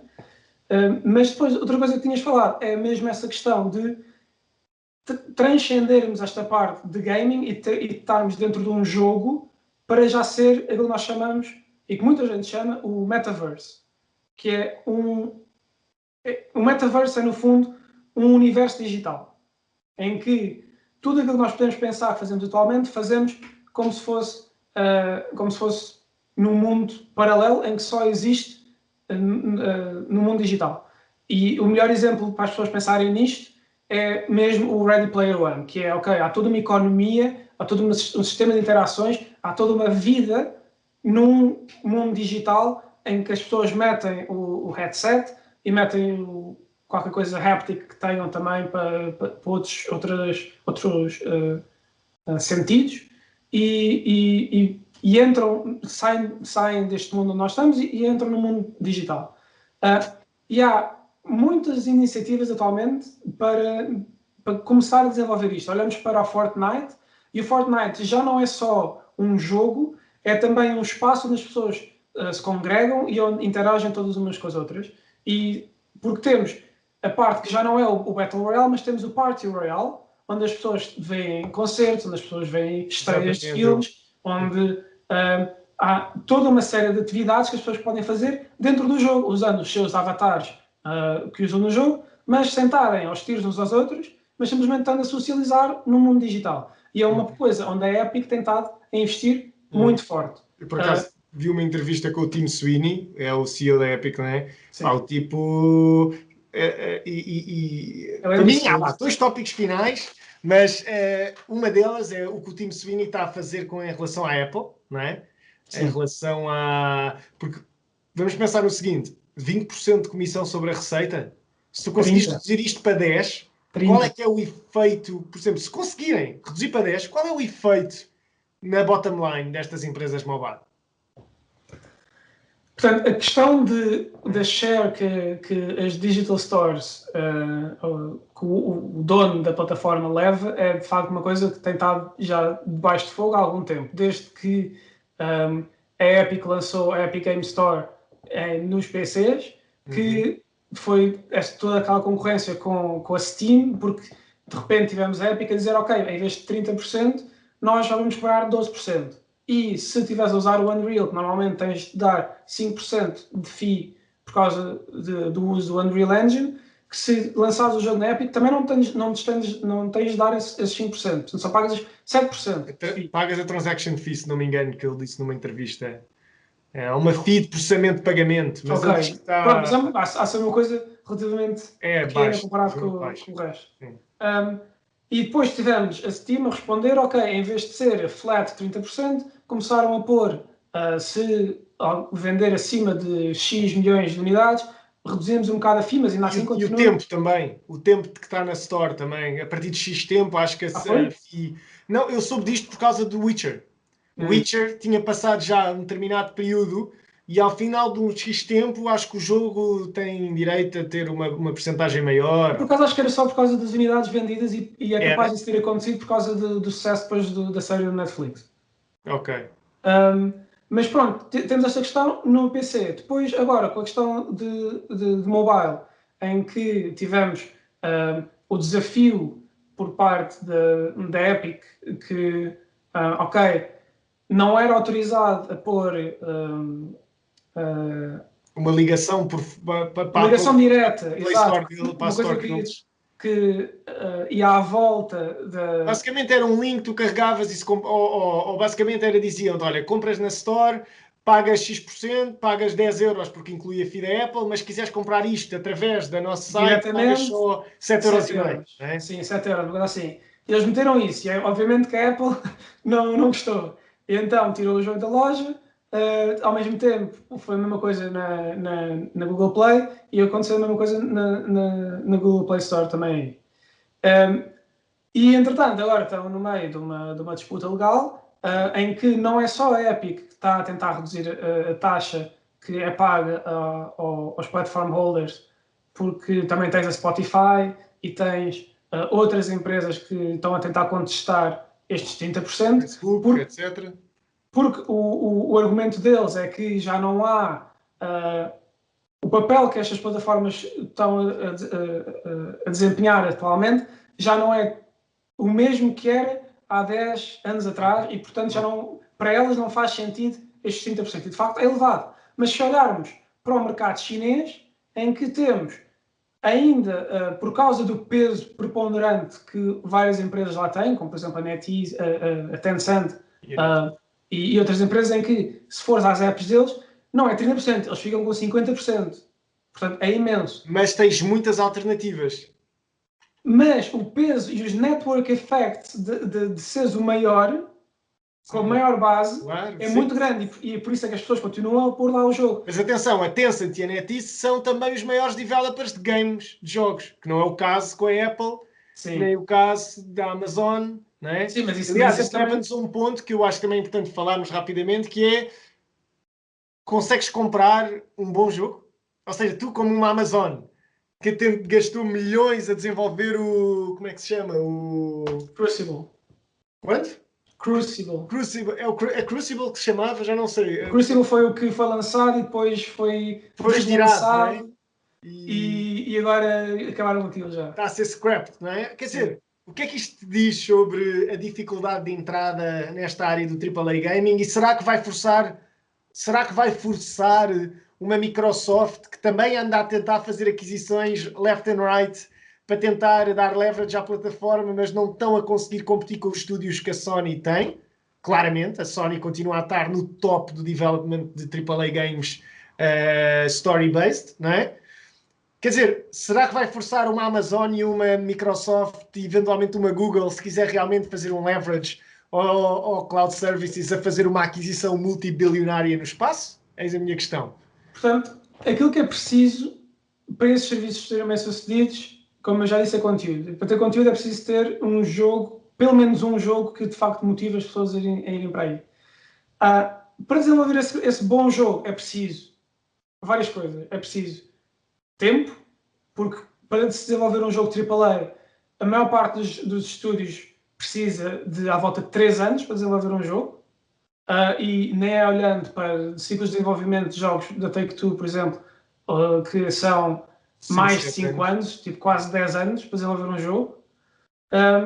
E então é preciso tempo, é preciso saber, portanto é preciso contratar as pessoas que sabem fazer os jogos, que já têm experiência em fazer esses jogos para ter isso. E é preciso ter o commitment, não olhar para, ok, isto agora está a custar imenso e lançámos um jogo que não foi bem sucedido e agora o que é que fazemos? Vai tudo, scrap tudo. Porque uma notícia que foi recebida bastante mal pelo mercado, tanto do lado business como também do lado dos consumidores, foi o anúncio no início deste mês, 1 de fevereiro, que a Google ia fechar os First Party Development Studios. Portanto, eles abriram em 2019, se não me engano, há 1 ano e meio, coisa do género, abriram os estúdios para desenvolverem sim, ok, vamos desenvolver um grande jogo Cloud Native, que vai ser a única coisa do género. Só que depois, aparentemente, estavam a ter algumas dificuldades, estava a ser muito dispendioso, eles contrataram 150 developers para estar a trabalhar naquele jogo, contrataram vários high-profile people, a Jade Raymond, que veio da Ubisoft, pessoas que trabalhavam para a Sony também na Califórnia. Portanto, muita gente com talento, só que, entretanto, agora, passado 1 ano e meio, que nem deu tempo para meterem nada cá fora no mercado, decidiram cancelar esse estudo, decidiram fechar os estúdios e focarem-se mais numa parte de plataforma, de darem a sua tecnologia de cloud para publishers. Isto foi visto como um bocado um desinvestimento por parte da Google, que está um bocado à cautela, mais a tentar recuperar custos daquilo que já gastou, do que estar de facto investido no serviço e de, ok, bora tentar fazer uma coisa mesmo à séria. E, portanto, foi um bocado mal recebido. Será que não é uma mudança de estratégia e eventualmente tentar um M&A? Não creio que... Porque mesmo se eles tentarem um M&A, não há muita gente a já fazer isto. São mesmo as grandes empresas. E é muito dispendioso, tinha que ser um all-in, porque M&A nesta área, neste momento, é... Quer dizer, as valuations estão a valores absurdos. Não que esteja caro. Não estou a dizer que a indústria está cara. Estou a dizer que simplesmente acho que a janela de oportunidade para estas empresas, considerando que ainda têm que pagar um prémio e convencer os acionistas a vender, passou, não é? Quer dizer, agora se quiseres comprar uma Activision, provavelmente tens que pagar 100 bis, não é? Com prémio, se quiseres, não é? Portanto, não há hipótese. Quer dizer, na minha opinião, acho que começas a sair do espaço em que é possível fazer M&A no AAA Gaming. Sim, nós tivemos uma grande consolidação no mercado que está a vir desde o que estavas a dizer com a Microsoft. A Microsoft tem estado desde 2017 a comprar estúdios na preparação, mas nota, porque não é como a Google que lança o serviço, anuncia o serviço em março de 2019, lança em outubro ou em novembro e é nessa altura que abre os estúdios e depois ainda tem de estar à espera 3, 4 anos para ter uma coisa, um grande jogo, Cloud Native e tudo mais, tentar esperar esse tempo todo. Não, é antes da nova console gen, em 2017, 3 anos antes da nova console gen, tens a Microsoft a começar a investir nessa consolidação, à procura de first party talent para competir com a Sony. Portanto, é uma estratégia completamente diferente e mais semelhante àquilo que a Amazon tem feito, porque a Amazon tem o Twitch, tem o seu próprio engine, que é o Lumberyard, ainda que aparentemente dá algumas dores de cabeças aos developers, mas pronto, tem o seu próprio engine, já começou há mais tempo, já meteu alguns jogos cá fora, não correu muito bem, porque aquilo pronto, não apelou à audiência, parecia mais um bocado. Mas ainda não largaram. Mas ainda tem o New World, que é isso, o New World. Que saiu um beta qualquer, que também. Pronto, houve uma beta, já não me lembro.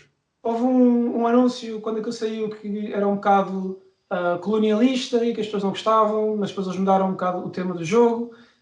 Houve uma beta que não foi nada por aí além, mas pronto, também não foi uma catástrofe. Raid fight, em que acho que o boss desaparecia e havia assim uma data de problemas. Mas sim, mas faz parte. Mas era suposto ter saído o ano passado, não saiu. Também um bocado disto é devido à recepção do Crucible, que foi má, portanto eles podem tentar resolver algumas coisas internamente. Há a parte do Covid que também levou a vários delays em termos de development e tudo mais, porque dificultou muito. E então, era suposto sair agora no início deste ano, já foi adiado outra vez, mas também houve a mudança acho que a mudança da pessoa que está responsável pela parte do gaming dentro da Amazon, que já veio dizer que não, que eles estão committed e que pode não ser agora, mas vão continuar a investir porque eles acreditam nisto. E é uma atitude completamente diferente da que tu viste a Google ter, que na minha opinião é muito mais positivo. Largar, mas a Google já tem esta forma de agir há algum tempo. Pois, tem uma reputação. Última pergunta. Aqui, o que é que vocês na empresa acharam da luta entre a Sony e a Microsoft, ao ponto de nós só sabemos o pricing um mês e pouco antes aquilo foi claramente quem é que vira primeiro, né? Que é a Sony foi mesmo ao fim, foi, ouçam, nós não vamos dar informação nenhuma até vocês darem a vossa. E se for preciso, isto não sai. Era o que dava a entender, não é? Às tantas a Microsoft anunciou e foi aqui, uma semana ou duas depois a Sony anunciou o pricing dele. Foi na semana a seguir. Foi na semana a seguir, não foi? O que é que vocês estavam a achar na empresa? Que isto era a loucura, quer dizer, não havia comunicação, não havia nada, até em cima, não é? Mas é que a competição foi muito forte mesmo nessa questão do pricing e do undercutting, porque nós estávamos, olhando para console generations anteriores, nós chegava ali à volta da E3, em junho, uma console que ia ser lançada em novembro, chegava a E3 e pronto, já anunciavam os preços, estava tudo bem. Mas nós tivemos, como tu disseste, acho que não chegou 2 meses antes que eles finalmente anunciaram aquilo e logo na semana a seguir anunciou que o undercut é o mesmo preço e depois a PS4 é o mesmo preço com o disco que a série X, mas depois se for sem disco, mas ainda assim com todo o processamento gráfico e tudo mais, é igual em tudo o resto, é menos $100, fica a 400, mas depois tens a série S que compromete um bocado no hardware, mas vai a 300 ou 350, se não me engano, uma coisa assim do género. E portanto foi uma competição muito forte, de facto, porque há esta sensação de facto que eles estão a competir muito forte pelo mercado de consoles, porque a Microsoft quer virar a situação que teve na última geração de consoles, em que de facto a Sony foi claramente saiu vencedora e pronto, agora ainda estamos no início desta geração. Ambas as consoles tiveram lançamentos mais fortes do que qualquer lançamento até agora, disseram tanto a Sony como a Microsoft, com a PlayStation com 4.5 milhões de consolas vendidas até ao final de 2020, se não me engano, até 31 de dezembro de 2020, portanto muito forte.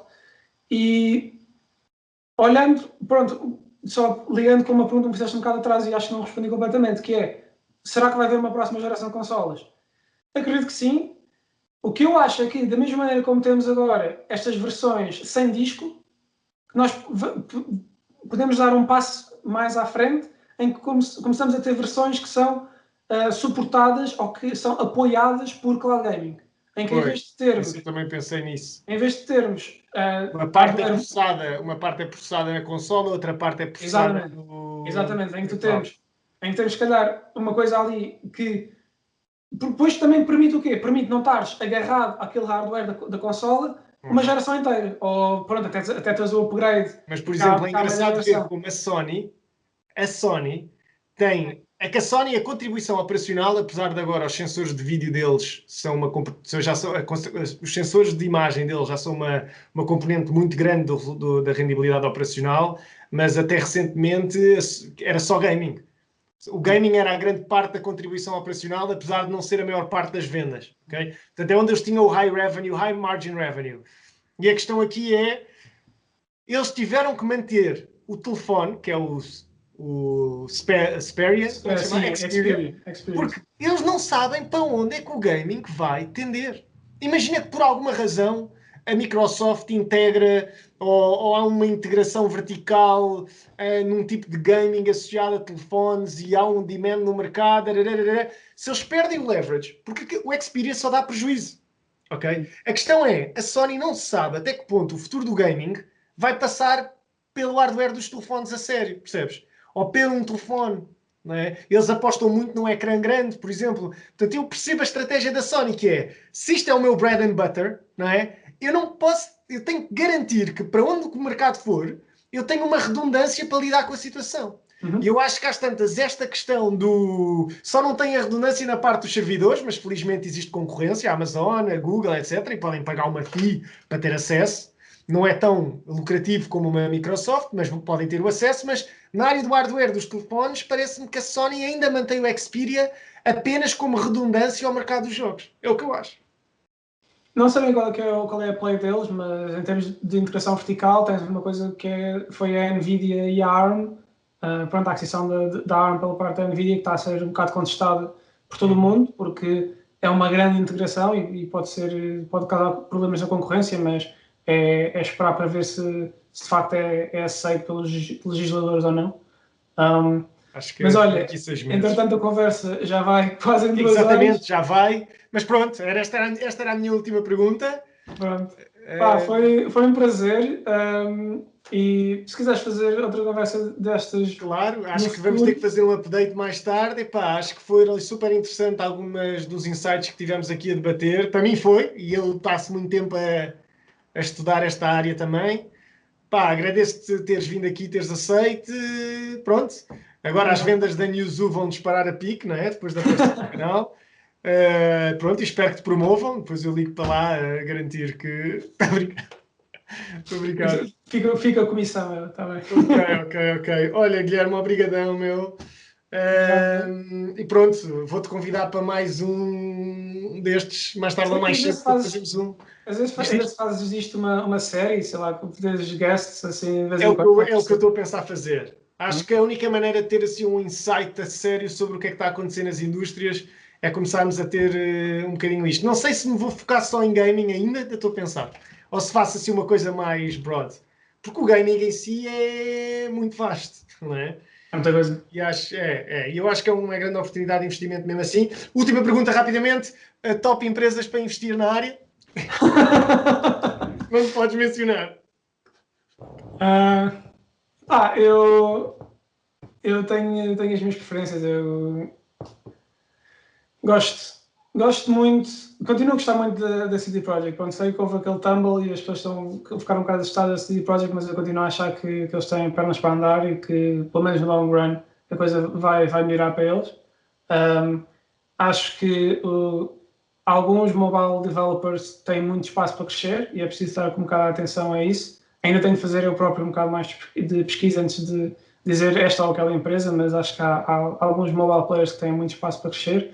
E se calhar até uma Unity que teve a IPO recentemente, mas que se calhar que alguém que esteja à procura de coisas com uma maior possibilidade para crescimento no futuro, principalmente porque agora nas últimas semanas caiu 20% ou 30% até.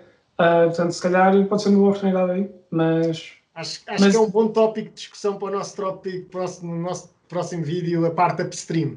Exato, eu deixo as melhores recomendações para o grande João Mota, só para ti. Ok, obrigado.